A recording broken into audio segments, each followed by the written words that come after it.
Hare Krishna, dear devotees. Today we are going to discuss shloka number 1.20. It is like this. अतः व्यवस्थितान् दृष्टान् धार्तराष्ट्रान् कपिध्वजः प्रवर्ते शस्त्रसम्पाते धनुरुद्धमय पाण्डवः ऋषिकेशं तदा वाक्यमिदमाह महीपते।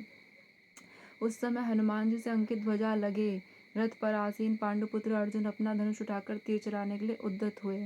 हे राजन, धृतराष्ट्र के पुत्रों को व्यूह में खड़ा देखकर अर्जुन जी ने श्री कृष्ण भगवान जी से ये शब्द कहे। श्रीला प्रभुपाद जी का तात्पर्य। युद्ध प्रारंभ होने ही वाला था। उपयुक्त कथन से ज्ञात होता है कि पांडवों की सेना के अप्रत्याशित व्यवस्था से धृतराष्ट्र के पुत्र बहुत कुछ निरुत्साहित थे। तो यहाँ पे एक वर्ड आया कपिध्वज। कपिध्वज का मतलब होता है, कपि का मतलब होता है हनुमान जी और ध्वजा मतलब होता है झंडा। तो ऐसा झंडा जिस पर हनुमान जी स्वयं विराजमान है उसको बोलते हैं कपिध्वज। तो यहाँ पे देखा जा रहा है कि युद्ध शुरू ही होने वाला है, क्योंकि युद्ध का एनालिसिस भी हो चुका है दोनों टीम्स का और दोनों टीम्स का शंखनाद हो चुका है। तो अब फाइट जो है स्टार्ट होने ही वाली है। और कथन से पता चल रहा है, यानी कि वाक्य से पता चल रहा है कि पांडु की सेना की जो अप्रत्याशित यानी कि न दिखने वाली जो व्यू रचना थी उसको देखकर धृतराष्ट्र के पुत्र कहते डिमोटिवेटेड थे, क्योंकि युद्धभूमि में पांडवों का निर्देशन स्वयं भगवान श्री कृष्ण के आदेशानुसार हो रहा था। क्योंकि जो इंस्ट्रक्शंस दे रहे थे भगवान श्री कृष्ण स्वयं दे रहे थे। अर्जुन की ध्वजा पर हनुमान जी का चिन्ह भी विजय का सूचक है। हम सभी जानते हैं कि हनुमान जी का कितना बड़ा कंट्रीब्यूशन है राम जी की विनिंग में। हनुमान जी ने ही माता सीता को ढूंढा था। हनुमान जी ने ही जो था लक्ष्मण जी के लिए पूरा पर्वत लेके आया था, क्या कहते हैं, संजीवनी का पर्वत लेके आया था। उसके बाद हनुमान जी ने ही बड़े बड़े पत्थरों से जो था पुल बनाया था पूरा, क्या कहते हैं, I am not able to, Setu, Ram Setu बनाया था। और क्या कहते हैं there are lot of the work that Hanuman ji did. तो उनका कोई बराबरी नहीं है। मतलब he was very always very willing to do सेवा फॉर भगवान जी। तो उन्होंने इतना सारा काम किया और उनकी कंट्रीब्यूशन से जो था विनिंग बहुत इजी हो गया था।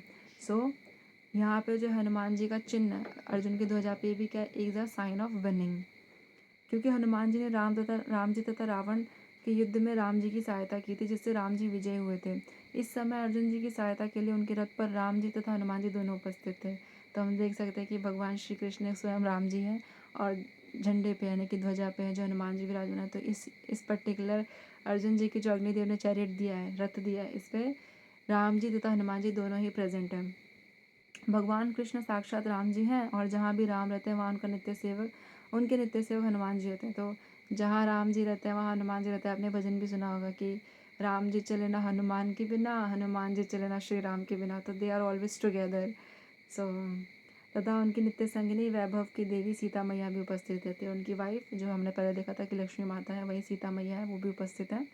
अतः अर्जुन के लिए किसी भी शत्रु से भय का कोई कारण नहीं था। जब इतने बड़े बड़े लोग अर्जुन जी के पास है तो कोई कैसे ही किसी से डर सकता है। तो कोई कारण नहीं था कि अर्जुन जी डर जाए। इससे भी अधिक इंद्रियों के स्वामी भगवान कृष्ण निर्देश देने के लिए साक्षात उपस्थित थे। और अगर सेंसेस में भी कोई प्रॉब्लम आती है तो ऋषिकेश भगवान जो इंद्रियों के स्वामी है वो खुद यहाँ पे भगवान श्री कृष्ण साक्षात उपदेश देने के लिए क्या है उपस्थित है, निर्देश यानी कि इंस्ट्रक्शंस देने के लिए उपस्थित है। इस प्रकार अर्जुन जी को युद्ध करने के मामले में सत परामर्श प्राप्त था। तो यहाँ पे सब उनको क्या थी, सारी सही गाइडलाइंस मिली हुई थी कि युद्ध कैसे लड़ना है। ऐसी स्थितियों में जिनकी व्यवस्था भगवान ने अपने शाश्वत भक्त के लिए की थी, तो ये जो पूरा क्या कहते हैं एनवायरनमेंट है, ऐसी स्थितियाँ जो हैं जो भगवान जिसकी पूरा जो है अरेंजमेंट भगवान ने अपने शाश्वत भक्त के लिए स्वयं की थी, उन्होंने खुद से की थी। निश्चित ही विजय के लक्षण स्पष्ट थे। तो इस पर आप देख सकते हैं कि इसमें जो जीतने वाले पूरी पांडवों की सेना जीतने वाली है। All the Pandavas are going to win. So इस श्लोक में यहीं तक है। और thank you so much listening to me devotees. Hare Krishna दंडवत प्रणाम। स्वांशा कल्पतरुभ्यश्च कृपा सिंधुभ्यः एव च पतितानां पावनेभ्यो वैष्णवेभ्यो नमो नमः। आनंद कोटि वैष्णव वृंद की जय, श्रील प्रभुपाद की जय और ग्रंथराज श्रीमद् भगवद गीता की जय। और आप सभी डिवोटीज जो गीता को सुन रहे हैं, भगवद गीता को सुन रहे हैं और आगे पास ऑन कर रहे हैं, उन सभी की जय। Thank you so much. Hare Krishna दंडवत प्रणाम।